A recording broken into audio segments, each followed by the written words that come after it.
Hey there, it's Wayfair here, where delivery and setup are as easy as a few taps on your phone. You're relaxing in an old hammock, scrolling Wayfair's app, when you spot it, a brand new patio set. Next thing you know, Wayfair delivers it right to your patio and sets it up. Oh, you need a new grill too? All right, Wayfair's got you covered. With Wayfair's Room of Choice delivery and fast expert setup on qualifying orders, life gets a little easier. Visit wayfair.com or the Wayfair app. Wayfair, every style, every home. Ice Cube's Big 3 is back. The most competitive basketball league on earth is on CBS this Saturday. Big 3 All-Star Dwight Howard and the LA Ryan take on Greg Monroe and the Dallas Power. Then in another clash of undefeated teams, Earl Clark and Coach Steven Jackson lead the DMV Trilogy against Montrezl Harrell, Coach Dr. J, and the Chicago Triplets. The game played the way you love. Watch live Saturday on CBS at 4 p.m. Eastern, 1 p.m. Pacific, and catch replays Monday on BET. Presented by iHeart. Good morning, DJ and PK. It's 97.5, the KSL Sports Zone. Well, the NBA draft is in the books. The second round is complete. Two storylines here locally. One, the Jazz did not get back in the draft and did not pick anybody. And that's understandable. They got like 10 guys under contract now. When Kessler signs, assuming he does, that'll be 11. When they sign Darren Peterson, that's 12. So it's starting to run out of roster spots. And they got some unsigned free agents that they might want to bring back. They got a couple veterans they may need to add. And they've only got 3 roster spots, so they can't do all those things. So I get it. Unless they were totally in love with one of these second rounders, what the heck was the point? So no Jazz draft in the second round. And the other story is that a BYU player did get drafted in the second round. The Memphis Grizzlies go out and get Richie Saunders out of BYU. So he's the 32nd pick in the draft, second pick in the first round. And it makes sense. And if I were him, I'd be super excited about going to Memphis. They're going to play young guys. You're going to have a chance to earn playing time. And maybe you don't, right? I mean, you got to earn it.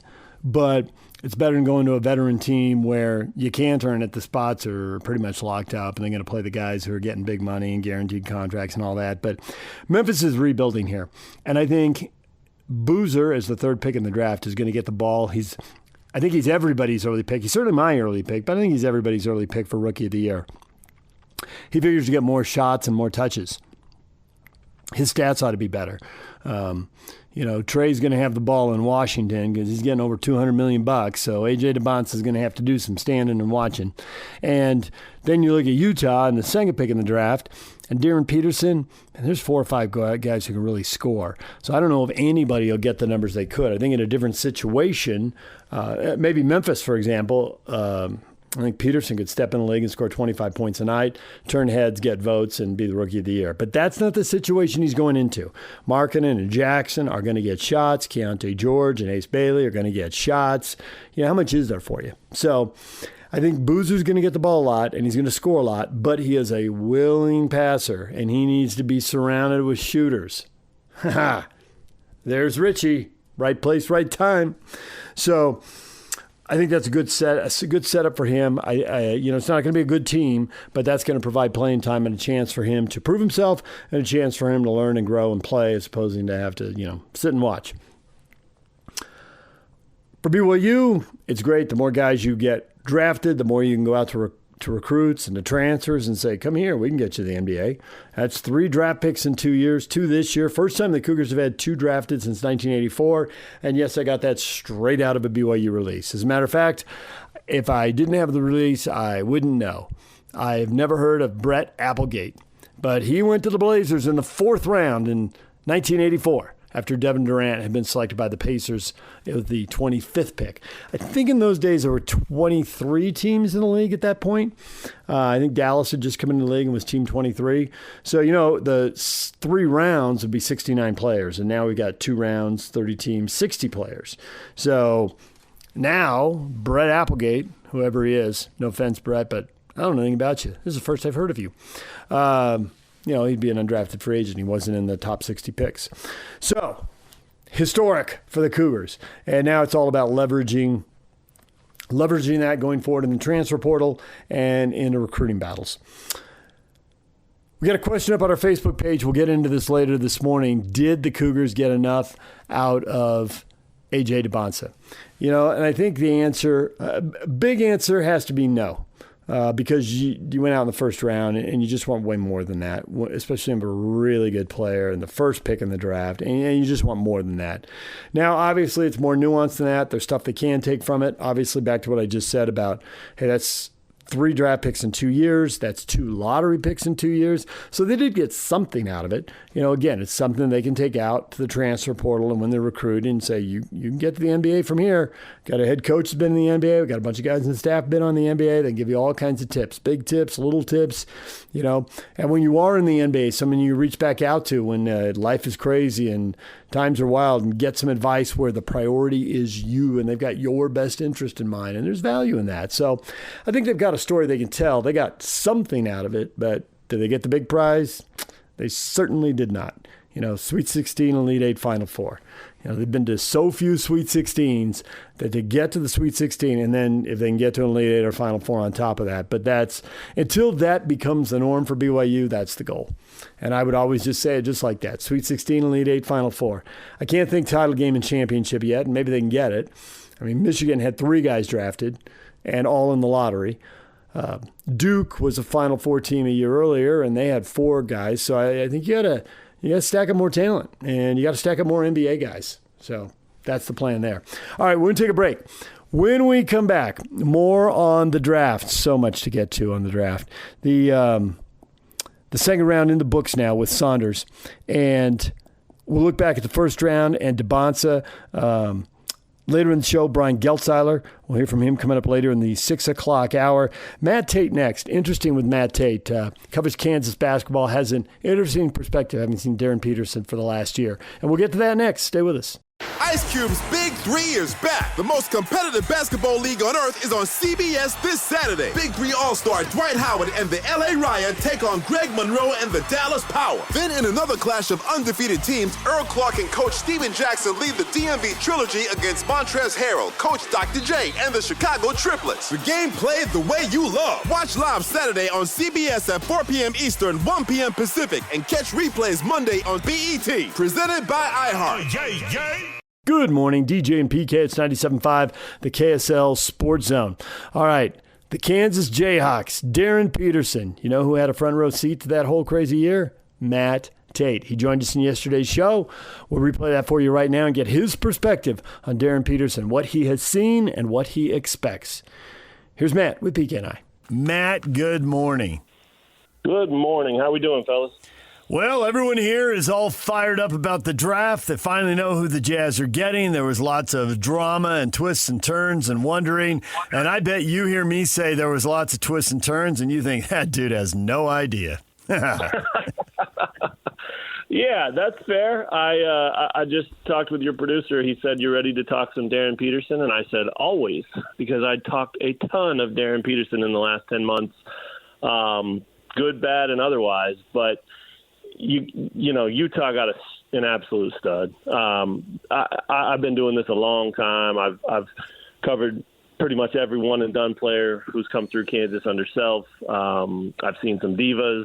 I've seen some, diamonds in the rough. I've seen all kinds of different players and everything in between that. And I honestly don't know that I've enjoyed one quite as much as I enjoyed Darren Peterson. That's not to say he's my favorite player I've ever covered. There's 4-year guys that you build relationships with and you watch them grow up, and those kinds of things definitely make a difference in your ability to get to know people. But as far as the one and dones with the most hype and all the buzz that came with that guy, the outside perception honestly couldn't be more off. Utah got a stud, they got a star, they got a great human being, and he's going to show it, and the organization and the fans are going to love it. Clearly, with the Kansas fans and probably with the coaches and all that, there was some frustration when he wasn't playing as much as anticipated, and he took himself out. Certainly in that BYU game in the second half. I'm wondering, how did you see his demeanor in terms of how he handled that? Because there was a lot of heavy criticism directed at that situation. Yeah, there was. And you've heard the Kobe comparisons, and obviously that's high praise and a little bit crazy in a lot of ways because Kobe's a top 2, top 3 player of all time. So I get why people kind of shake their head or tilt their head when they hear that. But I do think that, and I wrote this morning, one of Darren's biggest Kobe traits, I think, is just the thick skin, man. He let all of that roll off his back. I mean, obviously it gets to a point where it bothers you. I don't care who you are, and I don't care what we're talking about. I mean, when you get criticized literally after every game you play or don't play, at some point it's going to bother you. But we never saw it boil over. We never saw it, really get to him. We never saw him explode. We never saw him, fight back. We never saw him, want to yell at anybody or show frustration. I mean, he just kind of shrugged every time it got brought up or every time he was asked directly about it, and he said that's their opinion, or I'm comfortable with who I am, or that's how they feel. I'm not going to worry about it. I don't think about the noise. I don't care about that stuff. I mean, he handled it like a very mature young man, and certainly more than you'd expect from a college freshman. So it was frustrating. It was frustrating for everyone involved, and that includes Darren. I mean, I don't know how many times we heard Bill Self or Darren himself say, if he could be out there, he would. And it was killing him to not play. And I think the narrative became, well, he doesn't care about basketball. It doesn't matter to him. It doesn't mean as much. This is not something he's committed to.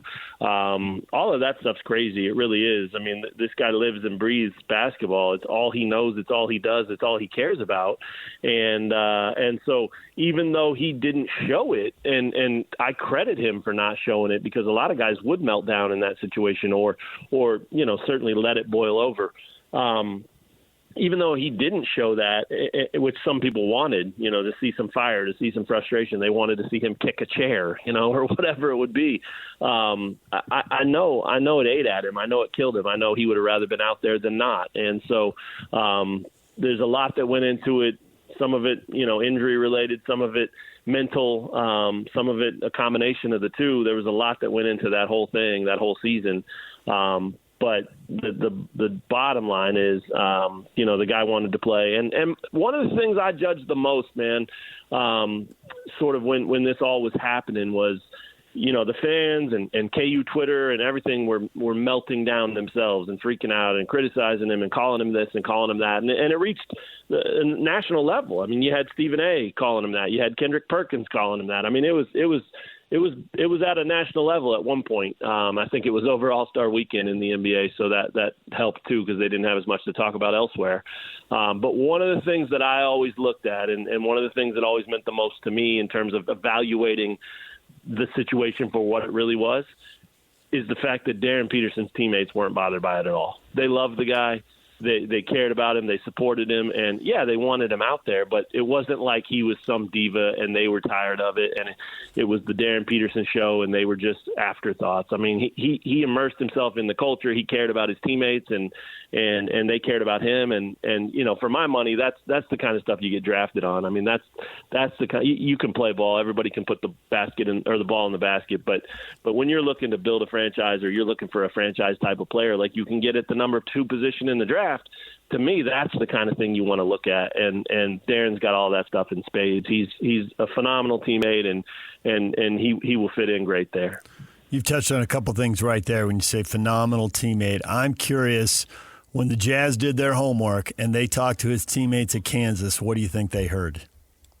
I think they heard, most likely, man, those guys probably talked about his talent, because day one, when he got to Lawrence and first set foot on campus as a member of the team and a student at KU, those guys were marveling at what he could do. I mean, it didn't matter if they were starters, didn't matter if they were walk-ons, it didn't matter who they were. Every time we got to talk to somebody about him, they were like, I've never seen anybody do what he does.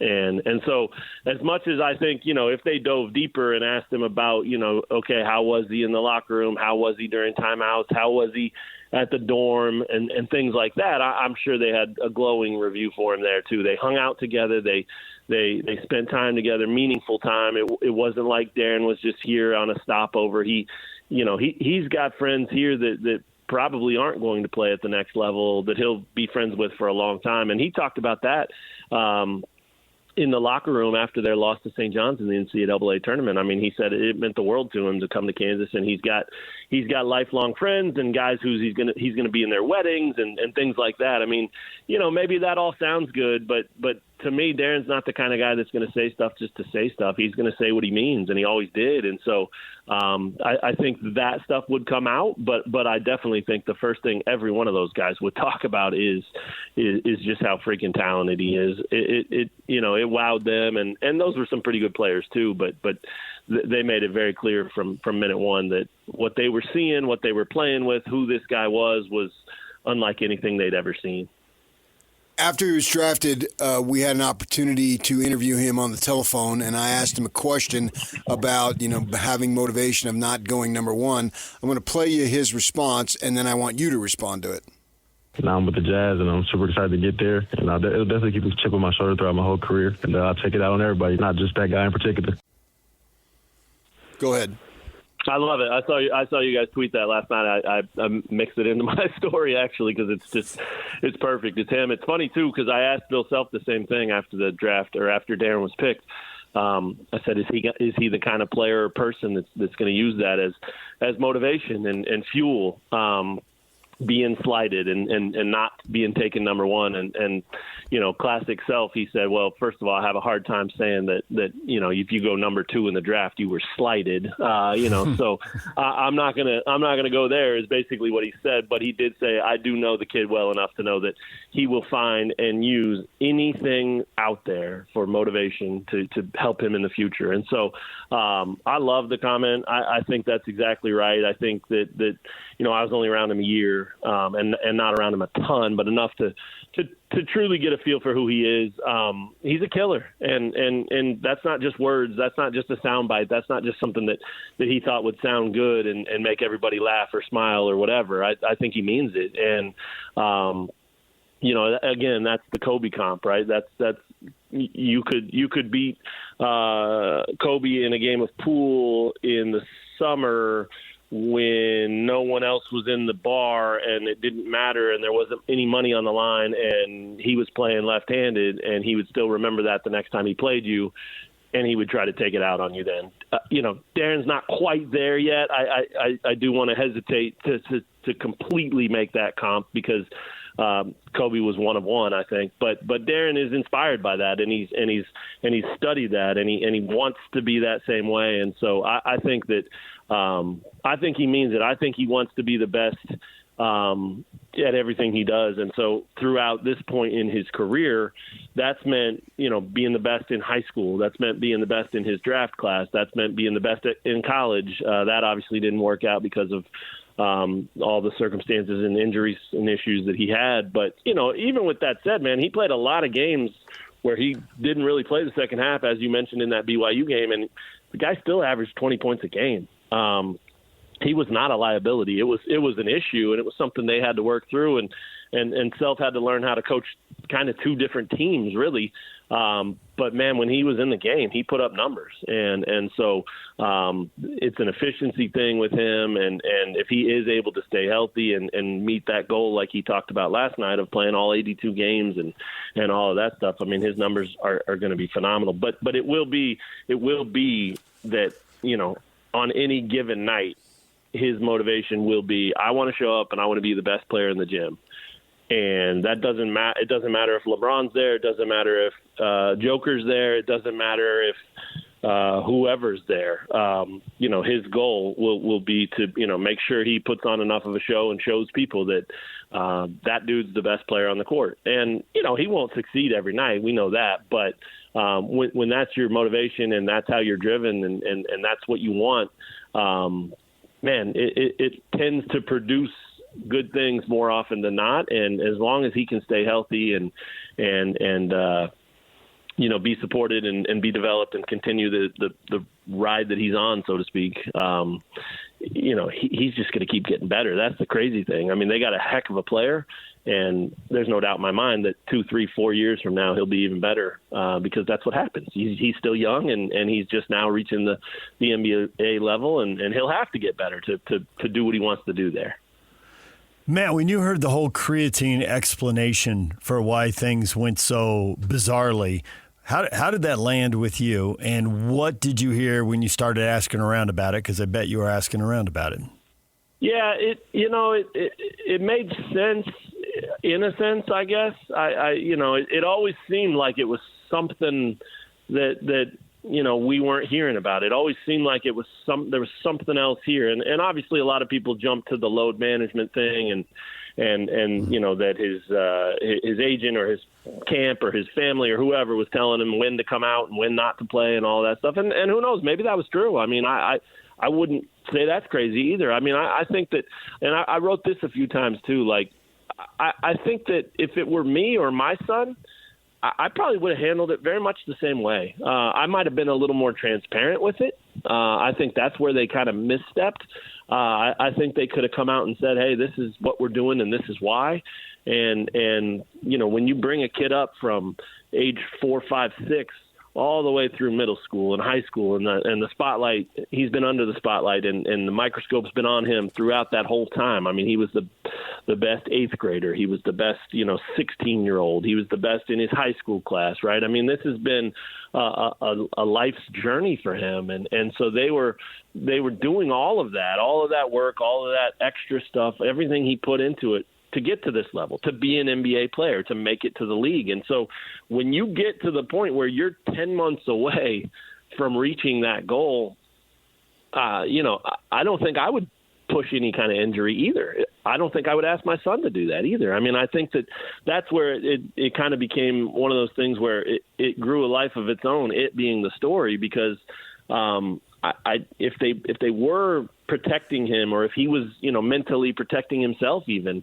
I don't know that there's a whole lot of people that would complain about that, as long as you just went out and said it. And that was the issue. They didn't really say it. And so the creatine thing, sure. I mean, if that was part of it, then that kind of falls into that same category for me. Like, it would have been great to hear about that when it was all going on, back in January or whatever it would have been. So that was a little confusing to me. Having said that, though, it did make sense, because it was one of the strangest things I've ever seen, because again, I've been doing this a long time, and I've known Bill Self for a long time, and you want to talk about another straight shooter. Self doesn't say anything just to say it. And for 2 years, maybe longer, he spent any opportunity he could find talking this guy up as the most talented, best player they've ever recruited to Kansas. There were times during the 24-25 season, when Darren was still a senior in high school, when we would have a post-game press conference or a midweek press conference with Self, and once it was over, however long, 15 minutes or whatever it was, at the end of it, if nobody brought up Darren, or if he didn't bring up Darren, he would say, guys, no questions about Darren? I mean, this dude was so ready to coach this guy. And again, he doesn't just, blow guys up like that for no reason. He doesn't build the hype like that for no reason. In fact, he does the opposite. Self will be the first to downplay anybody or tear a guy down before he builds him back up and all of that stuff. So the fact that for 2+ years we heard about how great Darren was, and then we had to watch him, show flashes of it, but also not be kind of as advertised, not quite be that guy that we had heard about for 2 years. I mean, it made me think from the very beginning that something has to be going on, because it had to be about more than just the mental side of it, or whatever load management anybody wants to say, or whatever that was. I mean, there had to be something that was affecting him physically and affecting his explosiveness, because I saw, enough in high school, and obviously Self saw a ton, to know that the guy we were seeing was way more cautious out there than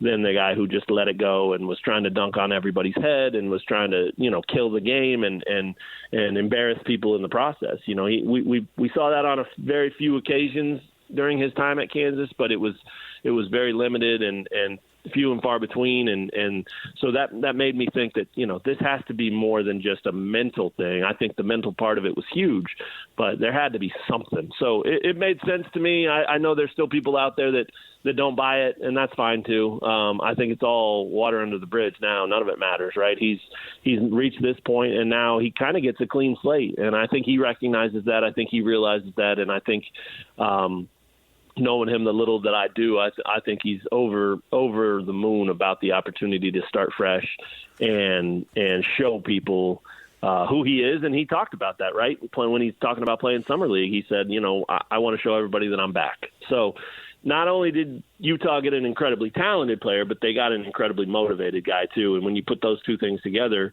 it's hard not to see great things in his future, and probably pretty immediately. I mean, Self said last night, when you talk about what does it look like in 10 years, he said, I think we're talking about an 8-time All-Star. So, that's incredible. I mean, there aren't very many guys that jump into the league and in their first 10 years are in the All-Star game 8 times. I mean, you guys follow the division, especially. I mean, Jamal Murray's an unbelievable player for the Nuggets. He was an All-Star for the first time this year.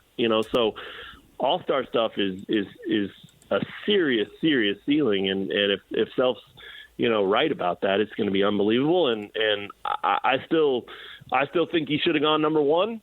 There's no doubt in my mind that's who I would have taken, and that's not a knock on AJ. That's just I think Darren is in a class of his own. I think that you can put the ball in his hands and he can change the game and change a team immediately. And I think AJ is going to be phenomenal. He's going to have a great NBA career. I think he's an incredible player, but I think he needs help to get to that level. He's not the ball dominant playmaking kind of guy. I mean, he can make plays, but other people have to help him make plays way more than Darren. So I can't wait. I'm going to watch a lot of Utah basketball. I'm excited to see what he looks like, and from everyone I've talked to and everything I've heard, and obviously including stuff from him last night, it seems like a great fit. And more importantly, my hat's off to him for showing genuine excitement. This isn't an act. This isn't a show. I don't think he's devastated that he didn't go one. I think that was a goal. I think he would have loved to be the number one pick just for the, add it to the resume kind of thing. But I think he sees that this Utah opportunity is a really good thing for him. And I think every time you hear him say he can't wait to be there and he's happy to be there, I think you should take that at face value, because I think that's exactly right. This guy does not say things that he doesn't mean. In fact, one more quick story as I'm rambling here. After the loss to St. John's in the second round of the NCAA tournament, we were out in San Diego and, open locker room, and some of the TV cameras were asking Darren, well, what are you going to remember about your only year at Kansas? And he said, I don't know if it's my only year. And of course, everybody's like, what? Come on, man. And I think a lot of people in the room and crowded around him then kind of rolled their eyes like, here we go again. Another, ridiculous thing coming out of the Darren Peterson story. And so everybody kind of moved on and went to shoot their shots or hit their deadlines or whatever. And I circled back when the locker room was almost empty and our clock was almost out. And I sat down with him and I said, hey, you know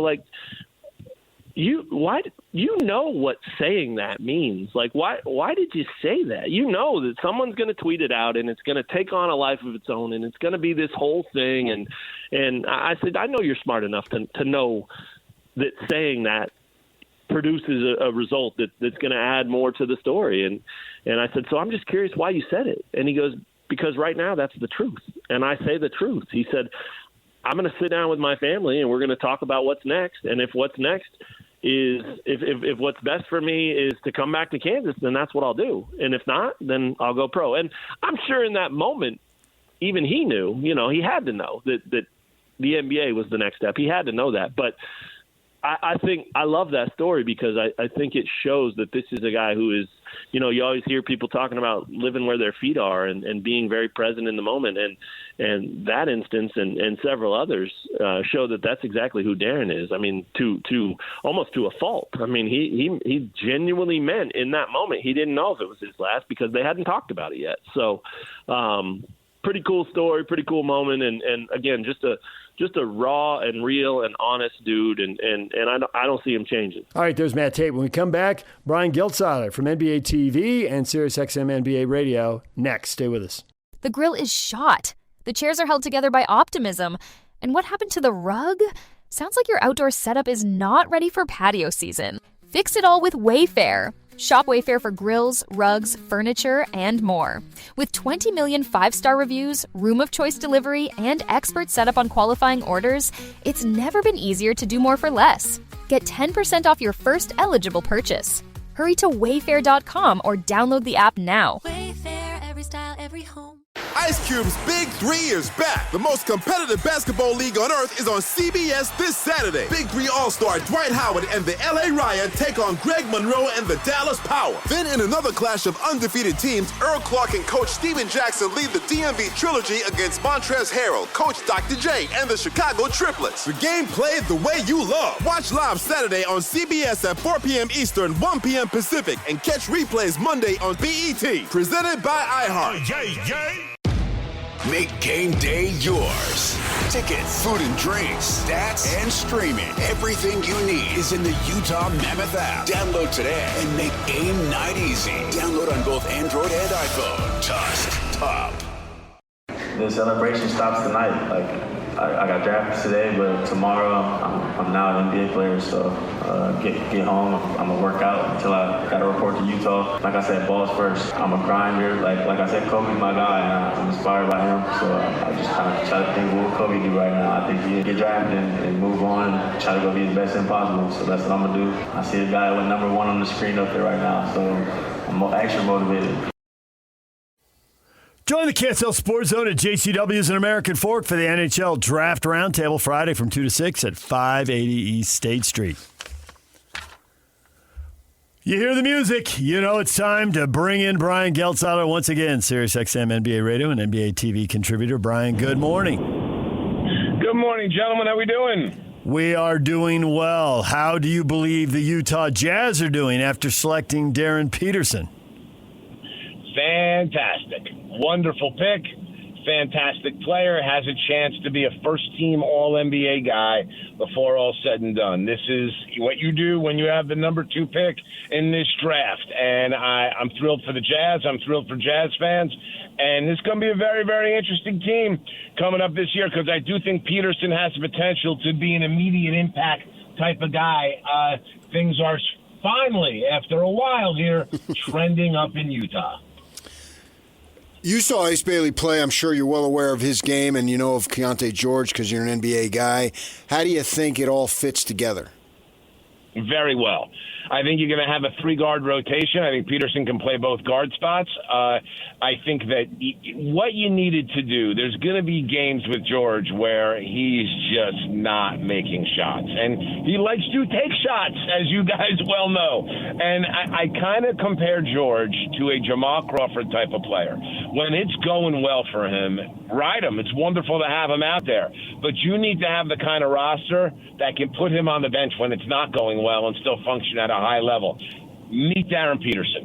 And that's what they're able to do right now with those 3 guys in the backcourt. When George has it going well, great. You can even, Bailey's big enough and Peterson's big enough that you could play small too and have the 3 of them on the floor together.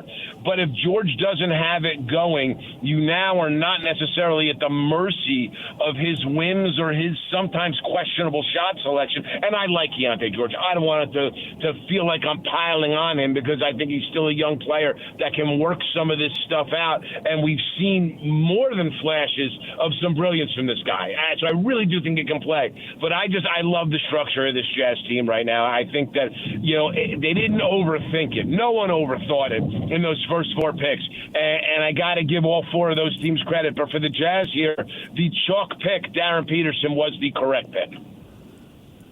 Everybody's focused on the offensive end of the floor. There's a half dozen guys or certainly 5 guys, maybe 6, who could score a bunch of points for them. That'll enable the coach to maybe prioritize defense, and they will have Kessler and Jackson, who combined only played 7 years ago, but they've been one of the worst teams in the league in this tanking phase. They've got to get a lot better. Do you think the fact that Peterson has chosen Kobe as the favorite player. He's getting a Kobe tat on his shoulder. A.J. DeBonsa says Durant. That's no surprise, right? A.J.'s watched a big chunk of Durant's career. But the ages don't really line up for Kobe. Does that tell us something about Peterson, the way he's going to want to defend in the NBA? Yeah, maybe that may. Listen, it's easy to say that and do that. I don't know that that's a clear indication, but I will give you a clear indication. And you guys know this. We've discussed this many a time. My radio partner, my close friend Sam Mitchell, coached Darren Peterson for about 50 games over 2 summers, and knows him and knows his family very well. Any thought that Darren Peterson does not defend well, that is not true. He will bust his butt on that end of the floor. He to me will be a very, very good defensive player. He has a ton of competitive fire. He is a quiet leader, but one of the guys off the floor, and it's very important to note that. Peterson is well-liked by teammates. I know a lot of the stories out of Kansas. I think he may have had a bad voice in his ear there, from what I understand, in terms of saying, hey, prioritize the NBA over Kansas, and maybe listened a little too much. I'm not sure I buy the creatine story or the cramping, but my point being is that everything Sam has told me, everything that I've seen, is that this guy has a chance to be a high-level defensive player in this league. So, the Kobe tattoo notwithstanding, I have a lot of confidence in Darren Peterson as an excellent two-way player. I think now that you're an NBA player, it's going to be up to you. You know, whoever you is, the individual, and we saw that from Jalen Brunson. You know, he's talked about they replayed when he signed. You know, I can't do this, I can't do that, but you can't judge my heart. And Brian, I live in Utah, and I'm not really sure why I live in Utah, but I'm still a Jersey guy, and I wake up every day thinking, okay, who can I exact revenge from today? Who got under my skin, and who am I going to prove wrong? And so I had the opportunity to interview in a phone call with a couple other guys on our station, Darren Peterson, and I asked him, what do you think about going number 2 in terms of providing motivation? And I don't know if you heard the answer, but I'm going to play it for you right now and get your response. Now I'm with the Jazz, and I'm super excited to get there. And it'll definitely keep a chip on my shoulder throughout my whole career. And I'll take it out on everybody, not just that guy in particular. And that one guy in particular would be A.J. DeBonsa, because he went ahead of him. Just get your reaction, because to me, that just screamed what I needed to hear. I totally agree. But that's consistent with everything that, A, I've seen out of Peterson with what I've watched, and B, with everything Sam has told me about him. Sam describes him as a killer. And, guys, I can't stress it enough. Sam's not throwing that around about guys. You know, we do a segment on our show every week called Unranked Mofos. And it's all based upon a YouTube rant that Sam had to an Adidas Nation 16U team that he coached that had Zion Williamson on it, Cam Reddish, Naz Reid, and Quentin Grimes. And what Sam's saying in the rant was that it doesn't matter where you're ranked. Guys are coming to take your lunch every single time you step on the floor. And he's yelling at his team in a game that they won about just generally being outworked. Sam, here's my point. Sam isn't always partial to guys that have been ranked high their entire high school career on a national level. He looks at those guys kind of with a little bit of a skeptical eye, because those are guys that act at times like they're entitled to things. Darren Peterson, who's had his moments here at Kansas, to be fair, for the most part, does not act like he's entitled to anything. He wants to go and rip the throat out of the guy across from him. And I think he just kind of said it best from everything I understand about him. Not just A.J. DeBonsa, everyone. That's how Darren Peterson is wired. The Jazz got themselves a guy I think is going to be a very good player immediately and not far away from being a great player in the NBA. Well, I'm glad he added that, everyone, because he's only going to play 2 games against that guy at the most, and he's going to play 80 against everybody else at the most. So I'm glad he threw that in there. And there is this whole, because everybody here, well, not everybody, but older fans here watch Stockton and Malone, and it took them forever to get to the NBA Finals, but they got there, right? Now, teams, you tank for 2, 3, 4 years, then you're on the elevator for 2, 3, 4 years, and then everyone's overpaid and they got to tear it up because they don't have enough money to keep the group together. And we're already starting to see that with the Thunder, and they're going to have to jettison some guys. How big is an advantage is it going to be to have him presumably, hopefully, overperforming his rookie contract in an age when teams just don't have enough money to keep their groups together? It's going to be enormously important under one condition. they don't spend frivolously while they have him on the rookie deal and then end up in a situation with contracts on the books that are not movable and then having to turn around and pay Peterson. The thing that happens with some teams is they forget how quick those rookie scale deals expire. And the Thunder have been very good at it. But again, now the Thunder, part of having all these first-round picks is being able to say goodbye to higher-priced guys to be able to replace them with rookie-scale deals. And I think you're going to see that with Isaiah Hartenstein and Adai Mara, who they drafted last night. I think that's going to be a seamless move in where essentially you're going to save $20 million a year and have Mara play the same position as Hartenstein, who I think may not be as good as Hartenstein early on, but fits every bit as well, if not better. So, but you have to be careful how you dole out those contracts. Listen, Jaren Jackson's making a lot of money, and it all leads to something that you haven't asked me about yet, but I'm going to comment on right now, which is the Walker Kessler offer, which I think Walker Kessler is absolutely insane to not put his signature on it. And I get the fact that there's teams out there that have cap space. But if I'm Walker Kessler's agent, my antennas just went up the night before the draft when you see the Nets use a chunk of their open cap space on Julius Randle and the Bulls use a chunk of their open cap space to bring in Nick Claxton. You got that cap space is precious in the second apron era. And Walker Kessler should take a look at Jonathan Kuminga and Quentin Grimes and Cam Thomas and see what they went through and use Josh Giddey as his model, who signed probably was a little bit of below market offer in terms of what he thought he was worth and what his numbers indicate, but he's locked into decent money for 5 years. The offer they made Walker Kessler is beyond fair. Matter of fact, it may be a little bit rich for what he's done with the fact that he hasn't been able to stay on the floor for the better part of 2 seasons now. Kessler is insane not to sign it. It is a great deal for him. It is a good deal for the Jazz, and it will help the Jazz stay nimble and take advantage of Peterson's rookie scale deal for the time that they have it. So I think it's really important because Jaren Jackson's making a lot of money, and I get why they traded for him. I think it was a good trade. I think he's going to help them. You got to have some guys that are making a lot of money, but Larry Markkanen's making a lot of money. Breaking the bank for Kessler is irresponsible, and here's the thing, Kessler doesn't have the leverage here. The Jazz have all the leverage. Some talk that Austin Ainge has a real strong relationship with Jaylen Brown, and they could possibly make that move with Markkanen and then throw in some other folks and all that stuff. What do you think about that? With this team right now, I would strongly consider it. I really would. And I love Larry Markkanen, but if you think you're that good to compete now, listen, Bailey had a good year last year, and I think he makes a big jump this year. I think Peterson's transition to the NBA is going to be pretty smooth. I look at Jackson and who he is, and yes, there's a little bit of a rebounding issue there, but is Markkanen that much better of a rebounder than Jaylen Brown?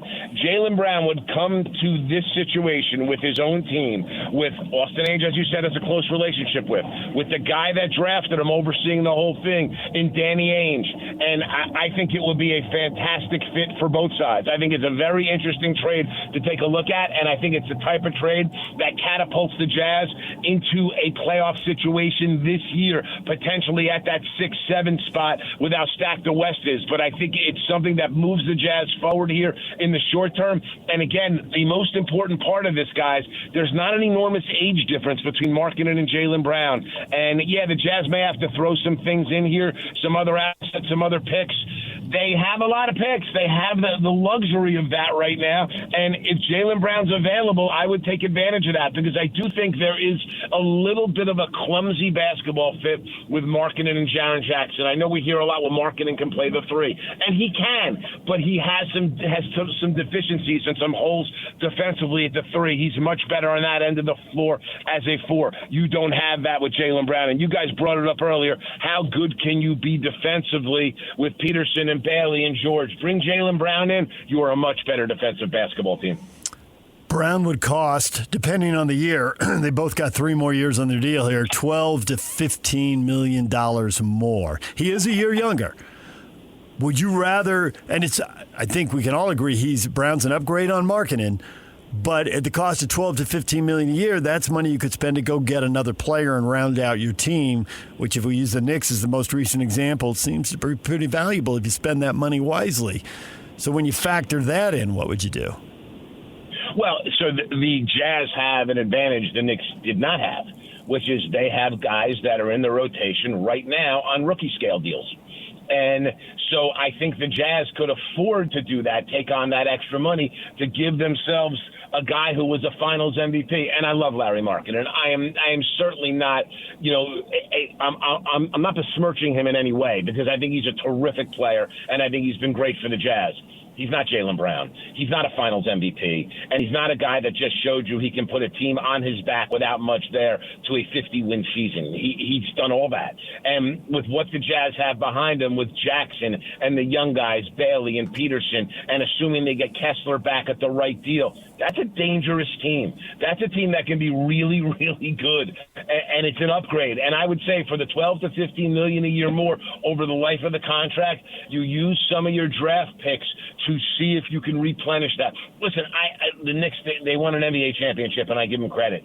And Leon Rose did a fantastic job there. With all that said, I don't necessarily love what he did in that draft last night. I think that they're adamant to not go into the second apron, and part of that is going to be Mitchell Robinson taking less.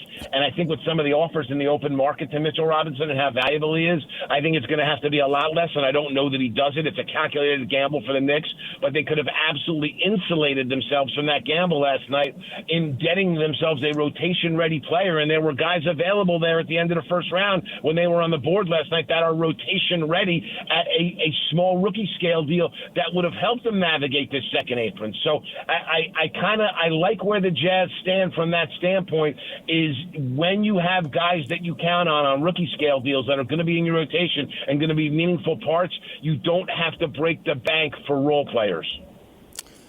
When July gets here, that tends to be trading free agent season, and that's coming up next week. Do you anticipate much news breaking as far as that goes? Yeah, I think it's going to be active. I think, the last couple years have been relatively quiet, mostly because teams have been capped out. You have some teams with some cap space. The Lakers are obviously going to be a team to watch closely. We talk a lot about LeBron James, but the Austin Reeves thing is going to have a major pivot. I would be shocked if the Detroit Pistons don't make some kind of significant move to get a second shot creator behind Cade Cunningham. So I think you're going to see them be very active, and they have Jalen Duren as a restricted free agent and have to make a financial decision there. So, watch the Clippers here. I think the Clippers also, ton of cap space there. They can be very active. So I think we're going to see a whole lot of activity, some sign and trade activity that'll take place. It's going to be a little bit of a busier free agency time than we've seen in the past. But again, more trades and sign and trade types of things than just flat out free agency signings.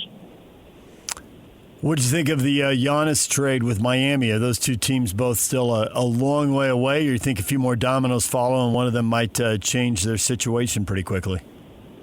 Well, all right. So let's talk Miami. All right. If you could tell me you're going to have Giannis on the floor in the playoffs, Miami's formidable. They are formidable as is. Now, listen, it's going to be next to impossible for them to keep both Wiggins and Norm Powell. They're going to try to. I think they need them both to be formidable. I just think they need more shooting than what they have. But I do think Miami with Giannis on the floor is going to be tough. But the other thing is this: last year he wasn't in the playoffs. The 3 prior years he got hurt in the playoffs. So, is he going to be on the floor and healthy for them is a major question. Listen, the Bucks.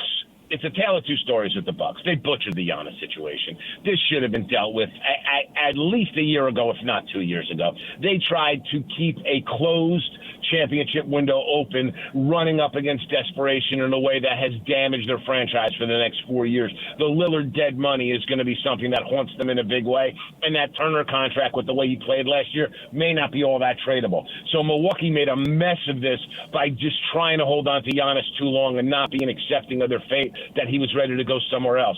With all that said, they did a very good job last night.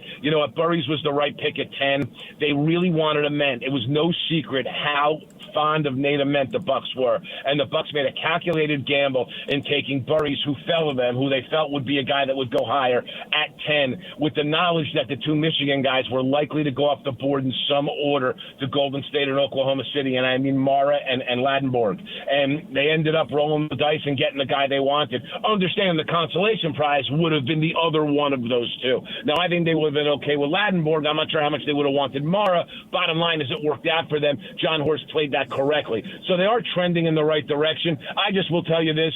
Miami wasn't upset to say goodbye to Khalil Ware. And this was a guy who had sometimes would come out, be 3 of 5 from 3, 20-15 and 3 blocks, and the next day would act like he didn't want to be there. And Eric Spoelstra, people who get on Eric Spoelstra's case for DNP coaches' decisions, the guy generally, you didn't know what you were getting in terms of him being interested in playing basketball day to day. And I know the same thing from what happened with Mike Woodson at Indiana when he had him there. So for the Heat to be able to use Ware as a lead piece in a Giannis deal was a big win. And we'll see what happens with Ware. Maybe Ware being the centerpiece on a bad team ends up being better for him and he's more engaged. I don't know. But listen, Milwaukee's got a long way to go, and it didn't have to be this way for the Bucks. They stretched this thing out a lot longer than they ever should. Brian, we will leave it right there. Folks can hear you on SiriusXM NBA Radio and see you on NBAtv, and we love having you on. We will talk to you again when free agency gets crazy. How about that? It will be my pleasure, gentlemen. I'll talk to you guys soon. You take care. All right, there's Brian Geltzeiler. What is trending? The headlines are next.